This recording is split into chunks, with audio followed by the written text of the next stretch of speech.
नमस्कार दोस्तों, मैं हूं आपका होस्ट शैलेंद्र शर्मा। आप देख रहे हैं आपका अपना चैनल चंबिल वाला स्पोर्ट। दोस्तों, जैसा कि अपेक्षित था, भारत ने बांग्लादेश को 41 रन से बड़े आराम से हरा दिया। कंगलू और बंगलू, बंगलू यानी बांग्लादेश, उनके जिस प्रकार बंगलू के अब्बू कंगलू पाकिस्तान को 2 मैच में रेल बनाई थी उनकी 2 संडे को पिछले, उसी तरीके से आज बंगलुओं की भी रेल बना दी गई 41 रन से। महत्वपूर्ण बात यह नहीं थी कि भारत मैच जीता, महत्वपूर्ण बात यह है कि इसमें कुछ गलतियां भारत की भी निकलकर सामने आई हैं, जिन पर गौर करना आवश्यक है। हालांकि भारत को यह मालूम है कि अगर छोटी मोटी कुछ गलतियां हो भी जाती हैं तो इस प्रकार की टीम इस एशिया कप में नहीं है कि भारत को उन गलतियों से कुछ खतरा हो, या उन्हें यह लगे कि दो अगर कैच छूट गई हैं या कोई बल्लेबाज बल्लेबाजी नहीं कर पाया जिस तरीके की करनी थी तो उससे कोई अंतर पड़ता हो। लेकिन भविष्य के लिए यह चीज़ें खतरनाक है, क्योंकि अब आगे जाके ऑस्ट्रेलिया से श्रृंखला खेलनी है, T20 वर्ल्ड कप होना है, तो उसमें आवश्यक है कि इस तरह प्रकार की गलतियां वहाँ ना दोहराई जाए, क्योंकि वहाँ बड़ी बड़ी और बराबर की टीमें आएंगी। दोस्तों, आज के मैच में जैसा कि अपेक्षित था, अभिषेक शर्मा और शुभमन गिल धुआंधार उन्होंने बल्लेबाजी की। अभिषेक शर्मा का जवाब अभी इस एशिया कप में किसी बॉलर के पास नहीं है, ना किसी भी प्रकार से उनको ना वो बीट कर पा रहे हैं ना परेशान कर पा रहे हैं, चाहे वो पाकिस्तान हो, चाहे वो बांग्लादेश हो या अदर कोई टीम हो। अभिषेक शर्मा एक ही तरीके से आउट हो सकते थे और कोई दूसरा तरीका था ही नहीं, और वही हुआ कि वो स्वयं रन आउट हो जाएं, और वो रन आउट हुए। अब उसमें आप चाहे सूर्य कुमार की गलती मान लो, चाहे अभिषेक शर्मा की, लेकिन अभिषेक शर्मा की जितनी भी तारीफ की जाए उतना कम है। अभिषेक शर्मा जिस प्रकार की बल्लेबाजी कर रहे हैं वो एक हैरत अंगेज बल्लेबाजी है, इस प्रकार की किसी ने उम्मीद नहीं की। हालांकि अभिषेक शर्मा ऐसे ही बल्लेबाज हैं, लेकिन इंटरनेशनल स्तर पर इतने बड़े कप पर अभिषेक शर्मा का यह करना, इस तरीके की बल्लेबाज करना, उनके भविष्य दिखाता है कि भविष्य में किस स्तर के बल्लेबाज वो है बनने वाले हैं और कितना बॉलर उनसे परेशान होंगे। उनकी बल्लेबाजी इस स्तर की है कि कईयों बॉलर का करियर खराब हुआ है कर सकती है। तो दोस्तों, वह रन आउट हुए, और कल जिस प्रकार से वो खेल रहे थे यह लग भी रहा था कि वो रन आउट ही हो सकते, और दूसरा कोई उपाय ऐसा था नहीं कि उनको आउट कर दे। परफेक्ट हो रहे हैं अभिषेक शर्मा। अब ये नहीं कि हर बॉल पर शॉट मार रहे हो, परिस्थिति और बॉल और बॉलर के हिसाब से वो खेल रहे हैं, यह भारत के लिए एक अच्छे लक्षण है।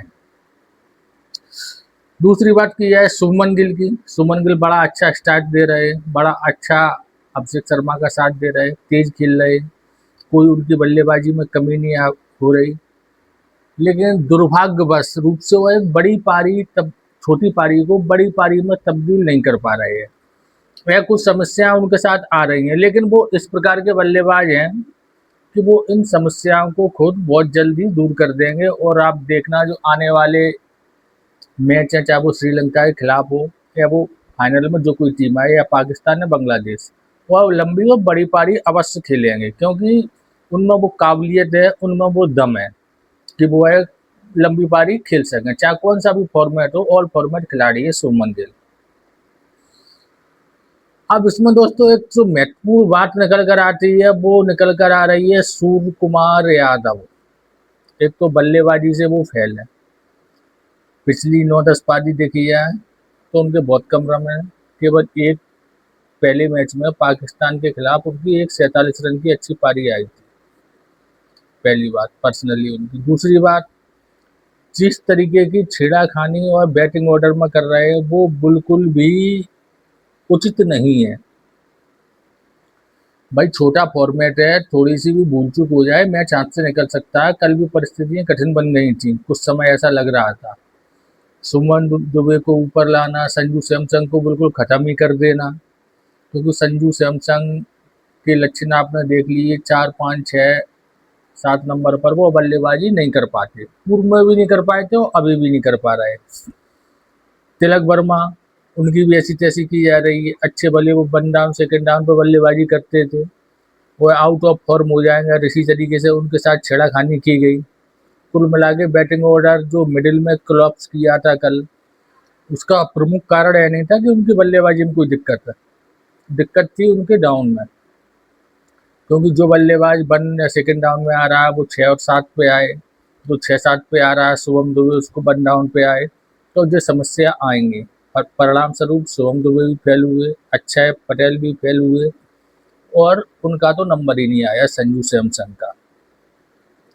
अच्छी बात यह रही मैच में कि बुमराह ने वापसी की, दमदार वापसी की, 2 विकेट भी लिए, रन भी कम दिए और उनकी बॉलों में कल वो धार और पैनापन दिख रहा था जिसके लिए वो जाने जाते हैं। बुमराह एक अच्छे खिलाड़ी है, माइंडसेट उनका बहुत अच्छा है और बहुत योग्य है वो। उनको पता है किस तरीके से वापसी करनी है, क्या हमें दिक्कत है, कब उनको सुधार करना। उनमें कोई उनको बताने की, समझाने की आवश्यकता नहीं है। बुमराह अपने आप में पूर्ण परफेक्ट खिलाड़ी है। कल उन्होंने यह साबित भी किया। अब वो तो हर मैच में ही जो है साबित करते ही रहते हैं। कल का मैच अगर किसी ने जिताया तो अपन कह सकते हैं कि बॉलिंग इंडिया की टॉप क्लास रही, चाहे वो जसप्रीत बुमराह हो, चाहे कुलदीप यादव हो, वरुण चक्रवर्ती हो, पांड्या हो, हर एक किसी ने अच्छी बॉलिंग की। एक उनके जो बल्लेबाज हैं सेफ, उनके अलावा कोई भी बॉलिंग को समझ नहीं पा रहा था। केवल सिंगल हैंडली मैच चल रहा था। वो यह होना ही था कि सैफ जब आउट होते तो मैच खत्म हो जाता वहीं, चाहे वो 8वें नंबर पर आउट होते, चाहे 5वें, चाहे 10वें, तो उन्हीं की दम पे मैच चल रहा था। और दोस्तों जो महत्वपूर्ण बात निकल के आई है इंडिया के पिछले 2 मैचों पे, जिस पे चर्चा करना अति आवश्यक है, वो है उनकी फील्डिंग में विशेष रूप से कैचिंग। जिस प्रकार की कैचें छूट रही हैं वह एक बहुत बड़ा समस्या बन के सामने आ रही है। कठिन कैचें हों या थोड़ी बहुत कठिन कैच हो, वो छुट्टियाँ वो चलती है। जिस तरीके की कैच अभिषेक शर्मा ने छोड़ी, शिवम दुबे ने छोड़ी और कीपर संजू सैमसन ने छोड़ी, वह यह दर्शाता है कि कुछ समस्या तो है।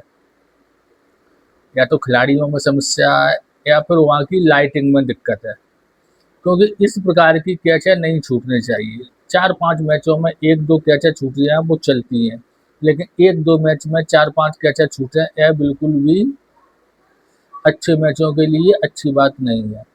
क्योंकि जब मैच फंसे हुए होते हैं, बराबर की टीमें होती हैं, तब एक कैच मैच का परिणाम निर्धारित कर देती है। ऐसा पूर्व में भी कई बार देखा गया है। तो दोस्तों जैसा होना था मैच हुआ, इंडिया को जीतना था, वो तो जीतती, सो वो जीती। लेकिन जो चीज़ें निकल कर आई, बैटिंग ऑर्डर से छेड़छाड़, पुअर कैचिंग, संजू सैमसन जैसे बल्लेबाजों को 7वें-8वें नंबर तक वेट करना पड़ रहा है। सूर्य कुमार यादव अपना डाउन चेंज कर रहे हैं, साथ में तिलक वर्मा का भी कर रहे हैं। इस पे बैटिंग पे असर पड़ रहा है। वो तो हार्दिक पांड्या ने कल एक ठीक-ठाक सी पारी खेली, जिसके कारण एक सम्मानजनक स्कोर तक अपन पहुंचे। अपन कितने रन से जीते वो महत्वपूर्ण नहीं है, चाहे 41 से जीते, चाहे 91 से, लेकिन अपन ने पहले खेल के कितने रन बनाए यह महत्वपूर्ण है। तो उस हिसाब से 168 रन बहुत कम थे। और जिस तरीके की ओपनिंग हुई थी, 6 ओवर में 72, 10 ओवर में 94-95 रन, उस हिसाब से तो बिल्कुल भी नहीं। तो यह चीज़ें केवल इसी कारण थी कि बैटिंग ऑर्डर में अधिक छेड़छाड़ की गई थी, बाकी और कोई कारण नहीं है। अगर बैटिंग ऑर्डर उसी तरीके से चले तो कोई दिक्कत बैटिंग में आने वाली नहीं है, चाहे आप पहले बैटिंग करो, चाहे आप बाद में बैटिंग करो। हाँ दोस्तों, बस बांग्लादेश के बारे में एक खिलाड़ी की चर्चा करना अवश्य बनती है, जो उनकी एक सेफ प्लेयर है। उन्होंने पहली श्रीलंका के खिलाफ भी अच्छी पारी खेली थी और कल भी। दुर्भाग्यपूर्ण यह है कि उनके साथ जो खिलाड़ी आ रहे थे खेलने, वो सारे खिलाड़ी हीरो बनने के चक्कर में थे। हर प्लेयर छक्का मारने के लिए आ रहा था। अगर सैफ को स्ट्राइक देते रहते तो शायद वो कुछ कर पाते। कल उनकी बैटिंग से ऐसा अवश्य लग रहा था, क्योंकि उन्होंने लगभग हर बल्लेबाज के ओवर में छक्का लगाया है भारत के, और वो खेल भी बड़े आराम से रहे थे। लेकिन जो कि कमज़ोर टीमें होती हैं, उनका ये विशेषता होती है कि 1-2 विकेट गिरे तो क्लब्स करना चालू करते हैं और फिर लगभग ख़त्म ही हो जाती है। कल भी ऐसा हुआ। तो दोस्तों ये बातें थी प्रमुख महत्वपूर्ण इस मैच के बारे में, कि भारत ने थोड़ा छेड़छाड़ कर रहे हैं बैटिंग ऑर्डर से, या ना करें। अब महत्वपूर्ण मैच है, श्रीलंका से मैच जीतना है और जो कोई भी फाइनल में आए उससे जीतना आवश्यक है। तो दोस्तों आज के वीडियो में बस इतना ही। वीडियो अच्छा लगे तो लाइक करें और चैनल को सब्सक्राइब अवश्य करें। धन्यवाद।